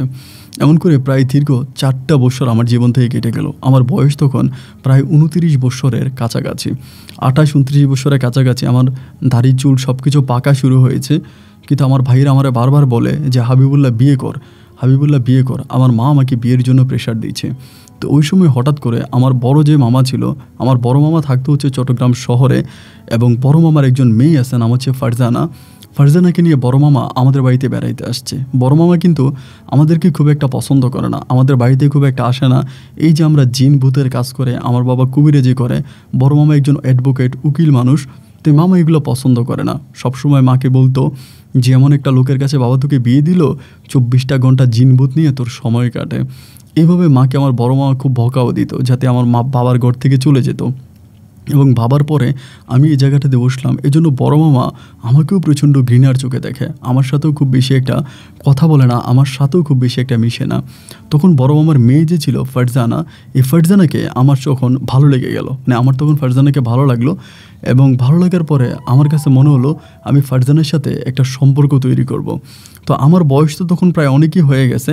আমি তখন কী করলাম, আমার মাকে বিষয়টা জানাইলাম যে মা, তুমি যদি আমাকে বিয়ের কথা বারবার বলো, একটা কাজ করো, তুমি ফারজানাকে দেখো, আমি ফারজানাকে বিয়ে করতে চাই, ওরে আমার পছন্দ হয়েছে। আমার মা তখন বলে, তোর বড় মামা উকিল মানুষ, সে কি আর তার মেয়েরে তোর কাছে বিয়ে দিবে? আর সে তো এরকম তন্ত্র মন্ত্র এগুলো পছন্দ করে না, এবং তুই তো এগুলোই করতেছিস, সুতরাং আমার তো মনে হয় না যে তোর কাছে তোর বড় মামা তার মেয়েরে বিয়ে দিব। আমি বললাম, মা তুমি একটু প্রস্তাব পাঠাও না, তুমি একটু প্রস্তাব পাঠাও এবং প্রস্তাব পাঠিয়ে দেখো না যে বড় মামা রাজি হয় কিনা। আমার মা বলে ঠিক আছে আমি বলে দেখি। তো আমার মা তখন বলার পরে আমার বড় মামা মুহূর্তের মধ্যে আমার মাকে অপমান করলো বলতে ডিরেক্টলি বলল, এই কথা আপনি কখনো স্বপ্নেও চিন্তা করেন না যে আমি আপনার ছেলের কাছে আমার মেয়েকে বিয়ে দিব, কারণ আপনার ছেলে কবিরাজি করে, ভণ্ডামি করে, এইসব তো ভালো মানুষের কাজ না, ও যেগুলো করে বেড়াচ্ছে এইসব তো ভালো মানুষের কাজ না, সুতরাং আমি এটা কখনোই করব না, এই নিয়ে আপনি কখনোই চিন্তা করেন না। তো আমার বড় মামা তখন ডিরেক্টলি আমার মাকে মানা করে দেয়। মাও তখন বাড়িতে এসে খুব মন খারাপ করে আমারে বলে, তোকে বলেছিলাম যে তোর বড় মামা রাজি হবে না, কিন্তু তুই জোর করে আমাকে পাঠাইলি এবং তোর বড় মামা আমাকে অপমান করে বিতাড়িত করলো, আমাকে অপমান করে তাড়াই দিল। সে তার মেয়েকে কোনো অবস্থায় তোর কাছে বিয়ে দিবে না, তুই এই তন্ত্র মন্ত্র করিস, এগুলো তার পছন্দ না। আমি তখন চিন্তা করলাম যে হায় হায়, আমার মারে অপমান করে বিদায় করে দিল। নিজের মনও তখন অনেক খারাপ লাগলো যে আমার মাকে এরকম করে বিদায় করে দিল। যাই হোক, আমি তখন আমার মতো করে পড়ে আছি, কিন্তু আমার মনের ভিতরে কেন জানি ফারজানাকে বারবার মনে পড়তেছে। মানে ফারজানাকে পাওয়ার জন্য নিজের ভিতরে এক ধরনের একটা আকামা কাজ করতেছে।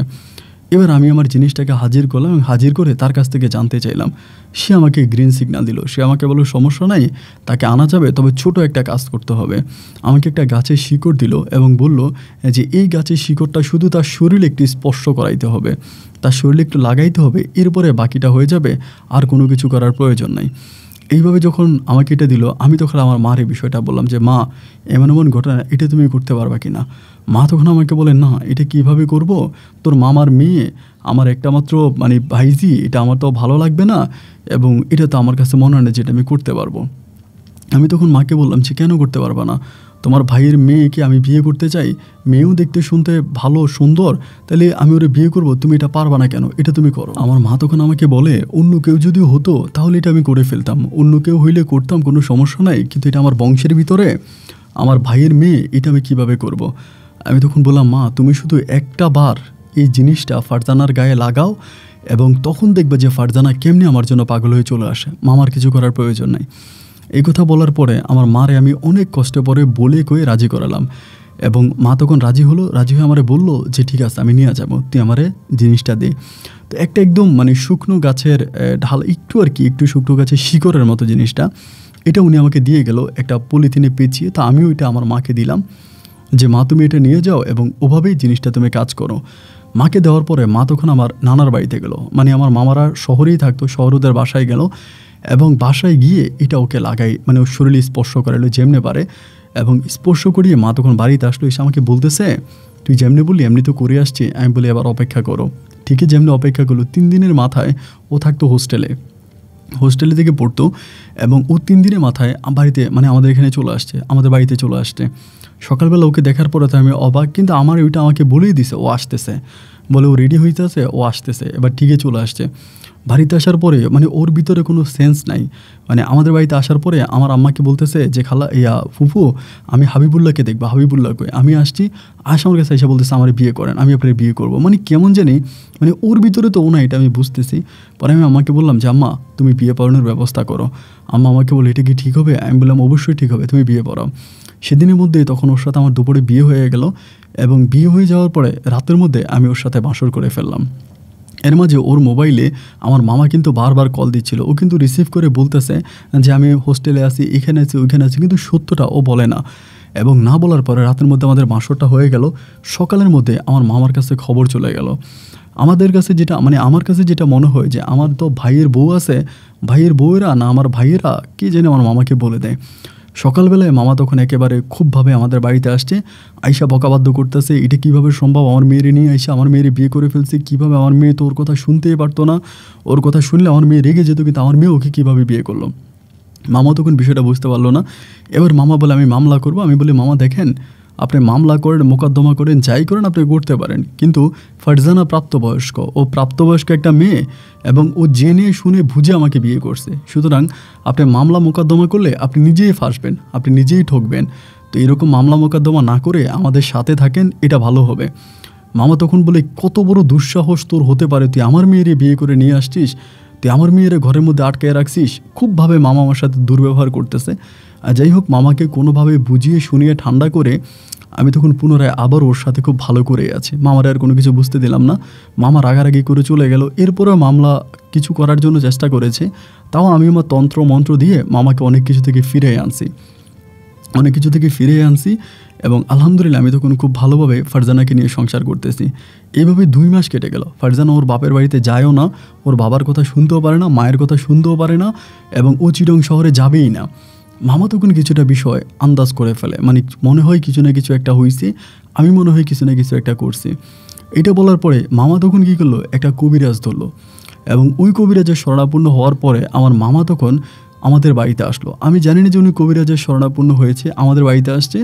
আসার পরে তখন আমার মামাতো বোনকে মামা বুঝিয়ে শুনিয়ে একদিনের জন্য নিয়ে গেছে মামার বাড়িতে, এবং আমিও বলেছি বিয়ে তো হয়ে গেছে 2 মাস, তাই তুমি যাও না, একদিন ঘুরে আসো। এই বলে আমার মামাতো বোনকে আমিই পাঠাই, মানে আমার বউকে আমিই পাঠাই ফারজানাকে।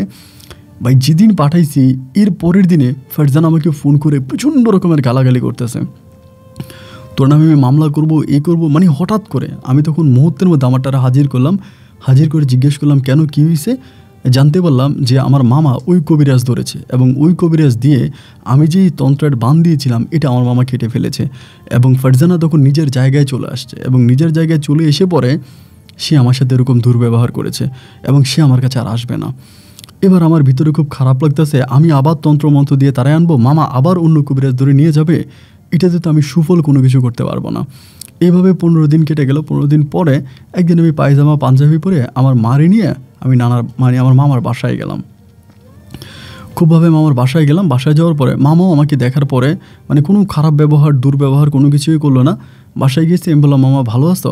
আমি বলে হ্যাঁ ভালো আছি, তুই ভালো আছিস? হ্যাঁ বললাম জি ভালো আছি। পরে বসার পরে মামা কোর্টে চলে যাবে। আমি বলছি মামা আপনি তো কোর্টে যাবেন, আমার একটু আপনার সাথে কথা ছিল, একটু বসে যদি কথা বলতাম। আমার বলে খবরদার, তোর সাথে আমার কোনো কথা নেই, তুই এখান থেকে বেরিয়ে যা। আমার মা তখন আমার মামার হাত চাইবে ধরে বলে ভাই বস তুই, আমার ছেলে একটু তোর সাথে কথা বলুক, তুই এরকম রাগ করতেছিস কেন? তা আমার মামা যেহেতু ছোটো ছিল, মামা তখন বসলো। বসার পরে আমি তখন মামারে বললাম মামা আমরা তো বিয়ে করছি, এটা তো আর মিথ্যা না, কোরআন হাদিস সাক্ষী করে আল্লাহকে হাজির নাজির করে আমাকে বিয়ে করছো, আমার বিবাহিতা বউ।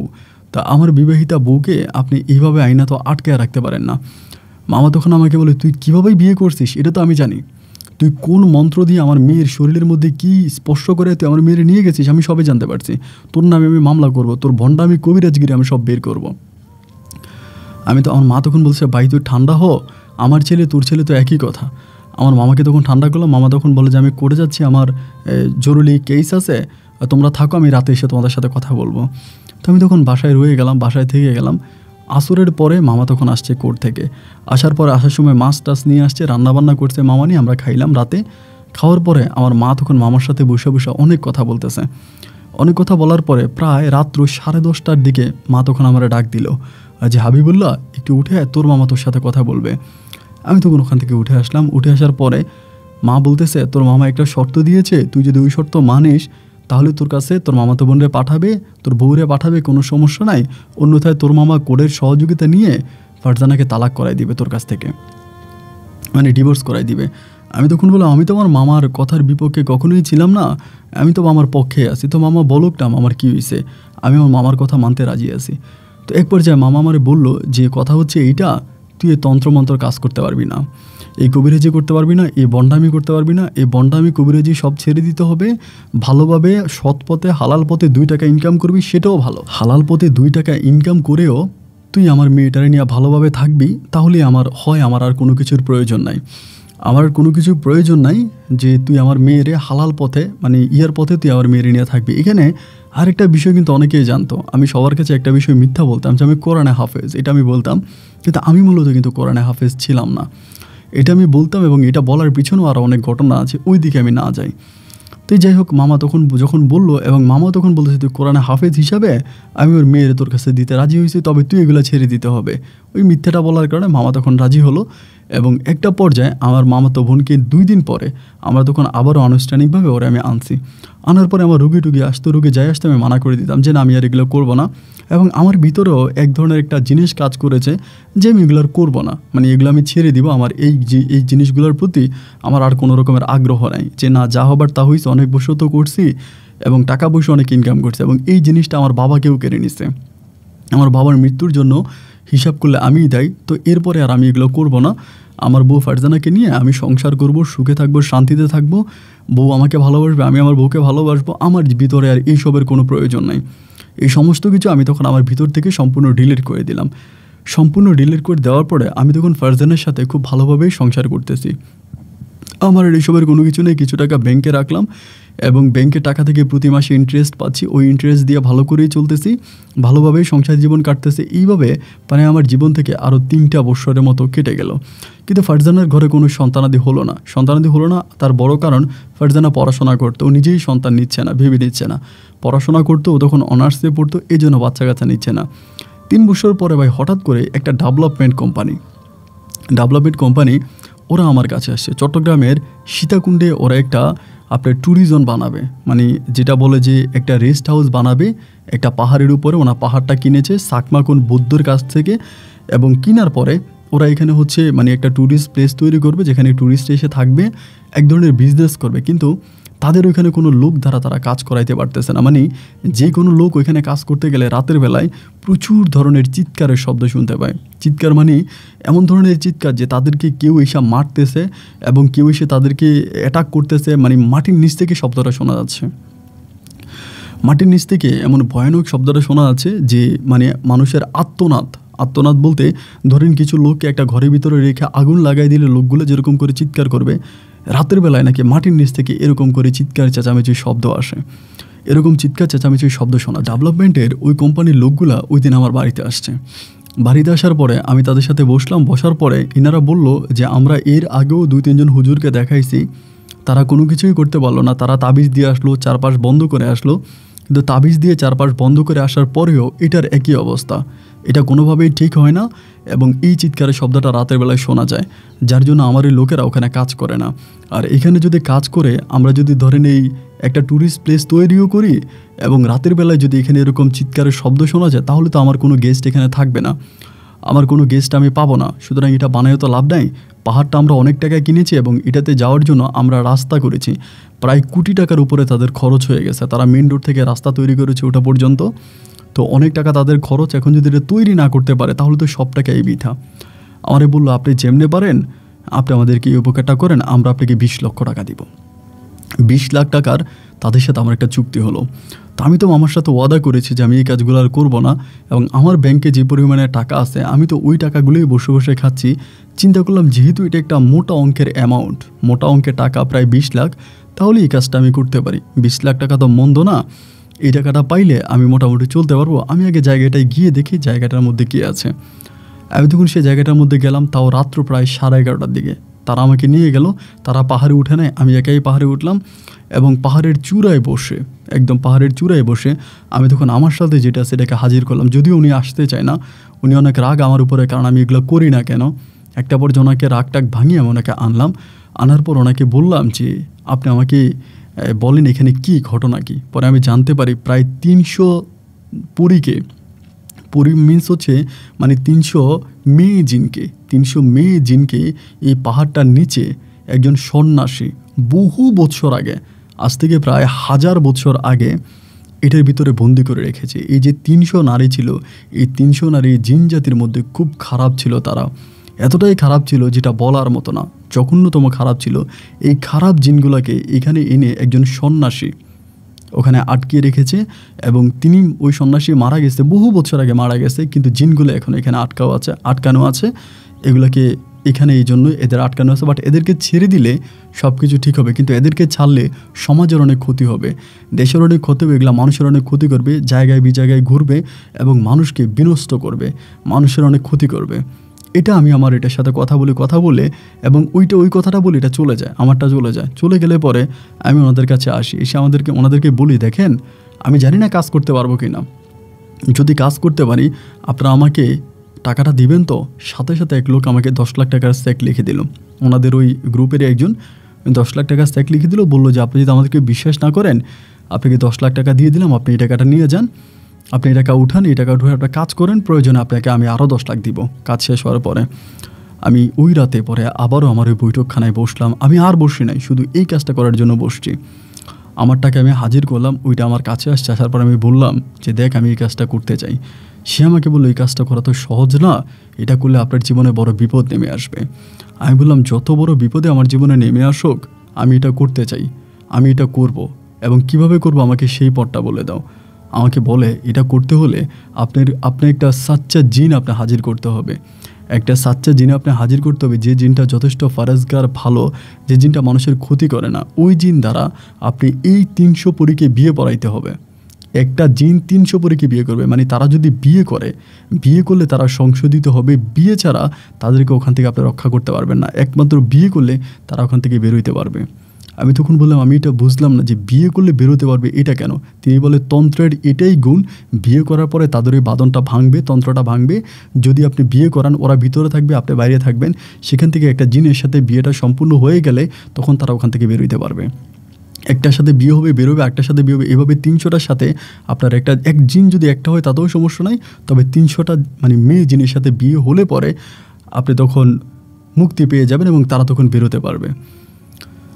আমি তখন বললাম তো আমি কীভাবে আনবো, এরকম তো আমার কাছে নাই, তুমি বের করে আনো, একজনকে নিয়ে আসো, একজনের সাথে আমরা ওদের বিয়ে দিয়ে দিই। বলে না, এরকমভাবে ওরা খুবই খারাপ, ওরা খুবই ভয়ানক, এদেরকে কেউ বিয়ে করবে না। এবং এর আগেও আরও প্রায় 20-50 জনের মতো কবিরাজ এই জায়গায় এসেছে এবং ওদের ওই কান্নার শব্দ শুনেছে। ওদেরকে এখান থেকে মুক্ত করার জন্য তারাও চেষ্টা করেছে, কিন্তু কোনোভাবেই তারাও এখানে ব্যর্থ হয়েছে, তারা এরকম জিন পায় নাই। সো এরকম পাওয়া যাবে না যারা ওদেরকে বিয়ে করার জন্য রাজি হবে। ওরা খুবই খারাপ, ভয়ানক খারাপ। আমি তখন বললাম যে কী করা যায় তাহলে? উনি বলে কোনো পথ খোলা নাই। আমি তখন হঠাৎ করে বলে বসলাম যে আমি যদি তাদেরকে বিয়ে করি, কোরআন মতো হাদিস মতো আমি কলমা পড়লাম এবং প্রয়োজনে আপনার সহ থাইকে আমাকে কলমা পড়ে ওদের সাথে বিয়ে করাই দিলেন, তাহলে কি আমি এদেরকে বের করতে পারবো না? বলে হ্যাঁ, এটা যদি আপনি করেন আপনি পারবেন, তবে এটা আপনার জন্য অনেক বড় রিস্ক হয়ে যাবে, এটা আপনার জন্য অনেক রিস্ক হয়ে যাবে এবং আপনি যে কোনো সময় তাদের কাছে মারা পড়তে পারেন। এরা হয়তো এখন আপনার সাথে ওয়াদা করবে, এই করবে ওই করবে, আপনার কোনো ক্ষতি করবে না, এসব কিছু করবে, কিন্তু এরপরে এরা কিন্তু আপনার ক্ষতি করবে, এরা কিন্তু কোনো কমিটমেন্ট বা ওয়াদা মানবে না। আমি বললাম আমি তাবিজ ব্যবহার করব, যত যা ব্যবহার করা দরকার সব কিছু করবো। বলে হ্যাঁ, আপনি তাবিজ তুমান ব্যবহার করে যদি আপনি নিজেকে সেভ রাখতে পারেন তবে ভালো, কিন্তু এরা আপনার ক্ষতি করার চেষ্টা করবে, কারণ এরা কথা দিয়ে কখনোই কথা রাখে না। আমি তখন বললাম আপনি সব কিছু রেডি করেন, আমি এখানে যাব, আমি বিয়ে করে 300 টাকা আমি এখান থেকে মুক্ত করব। পরে বলে ঠিক আছে। একটা দিন আমি তখন ধার্য করলাম, সব কুণ্ডুলি দেখে একটা দিন ধার্য করলাম। ওই দিন আমি তখন একেবারে নতুন বর সেজে পায়জামা পাঞ্জাবি পরে টুপি পরে আমি তখন ওই পাহাড়ের চূড়ায় গিয়ে বসলাম। আমার সাথে যেটা ছিল এটা আসলো এবং একটা একটা করে ওদেরকে সারিবদ্ধভাবে দাঁড়ো করালো। আমার সামনে এসে একটা বসতেছে, আমি তখন ঠিকমতো তন্ত্রমন্ত্র পড়তেছি, মানে যেভাবে নর্মালি বিয়ে হয় আমারটা সাথে থেকে যেভাবে নর্মালি বিয়ে হয় সাক্ষী করে, ওই সাক্ষী উনি সাক্ষী ছিল, ওনার সাক্ষী মতো আমার 300টা পরীর সাথে আমার বিয়ে হয়, মানে জিনের সাথে বিয়ে হয় এবং এক একটার বিয়ে হয় এক একটাকে ছাড়তেছি। শুধুমাত্র একটা পরীকে আমার নজরে লেগেছে, সেটা হচ্ছে মিনারা নামের একটা পরী, যে কিনা আমার নজর কেড়েছে। তার চেহারা এত সুন্দর ছিল, বাকিগুলোর চেহারা ভালো না, কিন্তু এটা আমার খুব ভালো লেগেছে। তো এটা ভালো লাগাইটাই হয়তো আমার জীবনে সবচেয়ে বড় কাল হয়ে দাঁড়িয়েছে। এভাবে 300টাকে আমি ছেড়ে দিলাম। আমি তখন 4টা তাবিজ ব্যবহার করতাম, 2টা 2 হাতে 2টা 2 পায়ে, কারণ এরা যাতে আমার ক্ষতি করতে না পারে। 4টে তাবিজ ব্যবহার করে পরের দিন সকালে আমি সেই অ্যাপার্টমেন্ট কোম্পানির কল দিলাম, মানে ডেভেলপমেন্ট কোম্পানির কল দিলাম। কল দিয়ে বললাম আপনাদের জায়গা মুক্ত হয়ে গেছে, আপনারা আসেন এবং আপনাদের জায়গা আপনারা বুঝে নেন। এই বলার পরে আমি তখন কী করলাম যে ঠিক আছে, আমি এদেরকে আনলাম। আনার পরে ওনারা তখন আসলো, এসে দেখলো এবং রাতের বেলা ওনারা ওখানে 2জন লোক রাখলো। এই চিৎকারের শব্দ আর শোনা যায় না, আত্মনাদের শব্দ শোনা যায় না। এরা পুনরায় আমাকে আরও 10 লাখ টাকার চেক লিখে দিল এবং আমি 20 লাখ টাকা ওখান থেকে উঠালাম। 50,000 টাকা আমাকে দিল মিষ্টি খাওয়ার জন্য। 20,50,000 টাকা আমি তখন এই কাজটা সম্পূর্ণ করলাম এবং সম্পূর্ণ হওয়ার পরে আমার ভিতরে আমি ওয়াদা করে ফেলেছি যে আমি এই ধরনের কাজ আমি কখনোই করব না এবং সম্পূর্ণভাবে এগুলো থেকে আমি বিরত থাকব। আমি সম্পূর্ণ ছেড়ে দিলাম এবং এই 20,50,000 থেকে আমি 2 লক্ষ টাকা একটা মাদ্রাসায়ও দান করে দিলাম। মাদ্রাসায় দান করলাম, যেহেতু জিনিসটা আমার ক্ষতি না করে এই জন্য। তবে আমাকে সারা জীবন তাবিজ ব্যবহার করতে হবে। জীবনের কোনো অংশে যদি আমি তাবিজ ব্যবহার না করি তাহলে আমি ওদের শরণাপন্ন হলে আমাকে মেরে ফেলবে বা ওরা আমার ক্ষতি করবে, ওরা মানুষেরও ক্ষতি করে। যাই হোক, সম্পূর্ণ কাজ শেষ হলো এবং সম্পূর্ণ কাজ শেষ হওয়ার পরে আমার ওই মিনারা নামের যে পরীটা ছিল এটা আমার নজর কেড়েছে। আমার বারবার মিনারার কথা মনে পড়তেছে। ছোটোবেলায় বলতে বাবা বেঁচে থাকতে আমি সবসময় চিন্তা করতাম যে আমি একটা পরীকে বিয়ে করব, পরীটা দেখতে কেমন হয়। তো ওই মিনারা আমার চোখে কেমন জানি একটু এক ধরনের আকর্ষণ জন্ম দিল। আমার কাছে ওই মিনারাকে অনেক ভালো লাগলো এবং যখন ভালো লাগলো আমি তখন আমারটাকে হাজির করে বললাম যে আমি ওকে বিয়ে করতে চাই। আমাকে তিনি নিষেধ করলো যে না, এটা আপনি কইরেন না, এই আপনাকে বিপদে ফেলবে। আমি বলি যতই বিপদে ফেলক ওরা ডেকে আনো, আমি ওর সাথে কথা বলবো। এবং মিনারাকে তখন ডাকা হলো, আমার সামনে আনা হলো এবং মিনারা খুবই সুন্দর চেহারা আমার সামনে বসলো। আমি তখন বললাম যে আমি তোমাকে বিয়ে করতে চাই। সে তখন হাসতেছে, খিলখিলিয়ে হাসছে। আমি বললাম যে হাসতেছো কেন? আমি তোমাকে বিয়ে করতে চাই। ও আমাকে বলে আমার শরীর তো আপনি দেখবেন না, আমার শরীরের কোনো অবয়ব আপনি পাবেন না, আপনি তো আমার স্বামী, আপনি আমাকে নিতেই পারেন, আমাকে ভোগ করতেই পারেন, কিন্তু আমার শরীরের অবয়ব তো আপনি দেখবেন না। আমি তখন বললাম, তোমাকে কি করতে হবে? বলে, আমাকে আপনি যে কোনো শরীরের মানুষ, যে কোনো শরীরে চালান করে দিয়ে আপনি আমার সাথে শারীরিক সম্পর্ক, স্বামী স্ত্রীর সম্পর্ক করতে পারেন, তবে এটা একটা নেককার ভালো মেয়ে হতে হবে। আমি তখন চিন্তা করলাম যে এটা কী করা যায়, নেককার ভালো মেয়ে এরকমভাবে আমি কোথায় পাবো? এবার আমি আমার বউয়ের উপরে তাকে হাজির করার চেষ্টা করলাম, কিন্তু সে কিছু শর্ত দিল যে আমার বউ এই নিয়ম করতে হবে, এগুলো মানতে হবে। যদি আমার বউ এগুলো মানে তাহলেই সর্বোপরি আমার বউয়ের উপরে আমি তাকে হাজির করাতে পারবো। একটা পর্যায়ে আমি আমার বউকে এগুলো করাতে শুরু করলাম যে তুমি নামাজ পড়ো, এটা করো, এটা করো, মানে ফারজানাকে আমি সব কিছু কন্টিনিউয়াসলি করাতে শুরু করলাম। এবং এরই মাঝে ফারজানা আপনার গ্র্যাজুয়েশনও শেষ করে ফেলেছে, সে বিয়ে মানে বাচ্চা কাচ্চা নেওয়ার জন্য প্রস্তুত। তো একদিন বৃহস্পতিবার রাতের বেলায় আমি ফারজানের উপরে এটাকে মিনারাকে শোয়ার করি, এবং শোয়ার করার পরে মিনারার আসল সৌন্দর্যটা আমি উপভোগ করি। এবং যেহেতু সে আমার বিবাহিতা বউ ছিল, আমি তাকে বিয়ে করেছি, সেই হিসাবে তার সাথে আমার শারীরিক সম্পর্ক হয়। আমি সেদিন খুব ভালোও লাগে। এরকম করে মাঝে মাঝে আমি মিনারাকে ফারজানার উপরে ভর করাতাম, মিনারাকে ফারজানের উপরে আনতাম, কিন্তু ফারজানা এটা বুঝতে পারতো না। এভাবে বেশ কিছুদিন কেটে যাওয়ার পরে একটা সময় ফারজানা বেবি কনসেপ্ট করে, এবং বাচ্চা যখন কনসেপ্ট করে তখন আমি চিন্তা করলাম যে আমি ওরে আর আনবো না। কিন্তু ওরে আমি যতই আনতে চাই না, ও ততই চলে আসে। একটা সময় আমি আমার তন্ত্র মন্ত্র যারা ওকে সম্পূর্ণভাবে আটকাই দিলাম মিনারাকে, যাতে আমার কাছেই আসতে না পারে। তো এরকম করে সময়গুলো কেটেও যখন বাচ্চা কনসেপ্ট করলো, আমার মামা মামি সবাই খুশি হলো। কিন্তু পালাক্রমে আমার ঘরে আসলো একটা হিজড়া সন্তান। জন্ম হবার পরেই আমি বুঝতে পারলাম যে হিজড়া। সব কিছু বোঝার পরে আমি তখন খুব অবাক হয়ে গেলাম এটা কেন হলো, এবং মামাও তখন খুব ভয় পেয়ে গেল। একটা পর্যায়ে আমরা এটাকে কোথাও না কোথাও দিয়ে দিলাম। এটার বিস্তারিত বলতে চাই না, যেখানে দিয়েছি ওটা ওখানেই আছে, এখনও আছে। এবং এটা দেওয়ার পরে পুনরায় আমার বউ ফারজানা আবারও বেবি কনসেপ্ট করে। সেকেন্ড বার যখন বেবি কনসেপ্ট করে তখনও আমার ভিতরে একইভাবে একই সমস্যা, আমারও ওই সন্তানও হিজড়াই হয়। এবার আমি আমার সাথে যে জিনিসটা ছিল এটাকে আমি হাজির করে জিজ্ঞেস করি আমারটা এরকম কেন হচ্ছে। উনি আমাকে বলে, আমি বলেছিলাম যে ওই জাতি ওই 300টার ভিতরে কোনোটা যদি আপনার সুযোগ পায় আপনার ক্ষতি করবে, কিন্তু এটা আপনার সুযোগ পেয়েছে, আপনার ক্ষতি করে দিয়ে গেছে। আপনি যতই বিয়ে করেন, যাই করেন, আপনি কোনো রকমের কোনো সন্তানের বাবা হতে পারবেন না, মা হতে পারবেন না। আপনার সন্তান সব কিছু হিজড়ায় জন্মাবে। এরপরে আমি তখন অনেক ডাক্তারের কাছে গিয়েছি, ভাবলাম ডাক্তারে কোনো সমস্যা কিনা, কিন্তু কোনোভাবে আমি আর এই জিনিসটাকে ঠিক করতে পারলাম না। এরপরে ফারজানা আমার কাছ থেকে 2টা হিজড়া হওয়ার পর আমার কাছ থেকে চলে গেল ডিভোর্স নিয়ে। আমি সেকেন্ডলি আরেকটা মহিলাকে বিয়ে করলাম, এবং সেখানেও আমার আরেকটা হিজড়া সন্তান হলো। 3টা সন্তান যখন হয়ে গেল তখন আমি বুঝে গেলাম যে আমার ভিতরে আর কোনো কিছুই নেই। এবং 3টা হিজড়া সন্তান হলো পরে এলাকার সব লোকের মাঝে জানাজানি হয়ে গেল যে আমার বউয়ের ঘরে শুধু হিজড়াই সন্তান জন্মায়। একবার যে এলাকার লোকও আমাকে ঘৃণার চোখে দেখতে শুরু করলো। আমার কাছে কেউ আর কোনো কন্যা সন্তান বিয়ে দেওয়ার জন্য রাজি হলো না। আমি আর বিয়ে করতে পারলাম না। আমি এখন প্রায় মধ্যবয়স্ক পার হয়ে জীবনের শেষ বয়সের কাছাকাছি এসে দাঁড়িয়েছি, কিন্তু আমার আর বিয়ে শাদী হলো না। আমি আর বিয়ে শাদী করলাম না। আমার ভাইয়েরা বিয়ে শাদী করলো, সংসার করলো, তারা অনেক ভালো আছে, বাট আমার আর কোনো বিয়ে শাদী হলো না। আমি এমন করেই আমার জীবন কাটিয়ে দিলাম। আমার মা মারা গেল, এবং মা মারা যাওয়ার পরে আমার আর আপন বলতে কেউই রইল না। তো এখন জীবনের প্রায় শেষের অংশে দাঁড়িয়েছি, বাট ভালো আছি। যে জিনিসটাকে আমি সবসময় আমার কাছে আনতাম, রাখতাম, সেই জিনিসটাকেও আমি আমার তন্ত্রমন্ত্রের কাছ থেকে দূরে সরাই দিয়েছি। ওনাকেও আমি না, কিন্তু 24টা ঘন্টা আমাকে তাবিজগুলো বহন করে বেড়াইতে লাগতেছে। হাতে 2টা তাবিজ, পায়ে 2টা তাবিজ, এবং প্রতি 6 মাস পর পর আমি তাবিজগুলো পরিবর্তন করি নিজের মতো করে, যেমন করে তিনি আমাকে শিখিয়ে দিয়েছে। জানি না কখন এদের হাতে আমি পড়ে আমার জীবন শেষ হয়ে যায়। আমি একজন নামকরা কবিরাজ ছিলাম, নামকরা খোনার ছিলাম। বিভিন্ন দেশে বিদেশে আমি মানুষের চিকিৎসা করেছি। আমি একজন কবিরাজ হয়ে আজকে আপনার কাছে বলে যাই, কোনো কবিরাজ নিরাপদ নয়। যারা কবিরাজি করে তারা কখনো ভালো হয় না। আমার বাবা একজন নামকরা কবিরাজ ছিল, কিন্তু গভীর রাতে কান্নাকাটি করে বলতো, আল্লাহ আমাকে মুক্তি দাও। আমার কাছে কেন জানি মনে হয় আমার বাবা জানতো যে আমি বাবাকে মেরে ফেলার পরিকল্পনা করতেছি, কিন্তু তারপরেও আমার বাবা আমাকে কোনো কিছুই বলে নাই, কেননা বাবার স্বইচ্ছায় যেতে চেয়েছিল। আমার মনে হয় যে আমি যে বই পড়তাম আমার বাবা জানতো, কিন্তু তারপর আমার বাবা কিছু বলতো না, কারণ বাবা জানতো যে বাবার মৃত্যু ছাড়া এখানে নতুন করে কেউ আসবে না। যার জন্য বাবা ইচ্ছে করে আমাকে কোনো বাধা না দিয়ে বাবার স্বইচ্ছায় চলে গেল। আমি এক মানবতার জীবনযাপন করছি। আমার জীবনে কোনো শান্তি নেই। একটা রাতে আমি ঘুমোতে পারি না। প্রতিটা রাত আমি স্বপ্ন দেখে দেখে কাটাই। আমি আল্লাহর কাছে একটা জিনিসে প্রার্থনা করি, আল্লাহ যাতে আমাকে তাড়াতাড়ি নিয়ে যায়, তবে কোনো অপমৃত্যু দিয়ে যাতে আমাকে নিয়ে না যায়। আল্লাহ যেন আমাকে সুস্থ সবলভাবেই নিয়ে যায়। আমি যে অন্যায় করেছি, যে পাপ করেছি, সেই পাপের জন্য আমি প্রতিটা নিয়তই আল্লাহ তাআলার কাছে তাহাজ্জুদের নামাজ পড়ে ক্ষমা চাই। আল্লাহ যেন আমাকে মাফ করে। আপন ভাই, আপনার গল্প আমি শুনে আমার ভালো লাগে, আমি আপনার গল্পগুলো অনেক বছর ধরেই শুনতেছি। আমি যখন তান্ত্রিক ছিলাম তখন থেকেই শুনতাম, ভালো লাগতো। এবং আজকে আমি আপনাকে আমার কথাগুলো বললাম, আপনার যদি মনে হয় আপনি প্রচার করতে পারেন। বাট আমি চট্টগ্রামের অমুক জায়গায় থাকি, এ আমার মোবাইল নাম্বার। ভালো থাকবেন, আসসালামু আলাইকুম।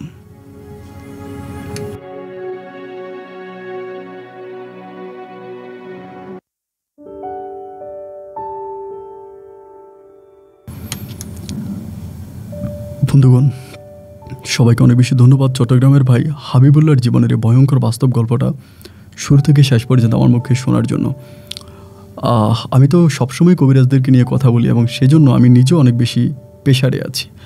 আমার কাছে প্রচুর ইমেল অনেক ভদ্র কবিরাজগণ করে এবং গতকালকেও একজন কবিরাজ মহোদয় আমাকে ফোন দিয়েছে হোয়াটসঅ্যাপে, আমার ইমোতে, আমার যে ইমো নাম্বার ভিডিও ডিসক্রিপশনে দেওয়া আছে সেখানে, এবং তিনার বাড়িও হচ্ছে কুড়িগ্রামে। তিনি আমাকে লাস্ট ওয়ার্নিং দিয়ে দিয়েছে আমি যাতে কোনো রকমে কোনো কবিরাজদেরকে নিয়ে কোনো গল্প তৈরি না করি, কোনো কবিরাজের গল্প আমি প্রচার না করি। এতে আমার অনেক বড় ক্ষতি হবে।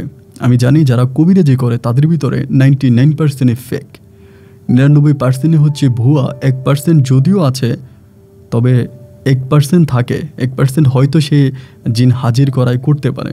তবে আমার কাছে যেটা মনে হয়েছে, আমি বেশিরভাগ আপনাদের কমেন্টগুলো পাই, আপনারা অমুক কবিরাজের ফোন নাম্বার চাচ্ছেন, তমুক কবিরাজের ফোন নাম্বার চাচ্ছেন। আমি বারবার বলি যে কখনোই কোনো কবিরাজ কোনো উপকার করতে পারে না।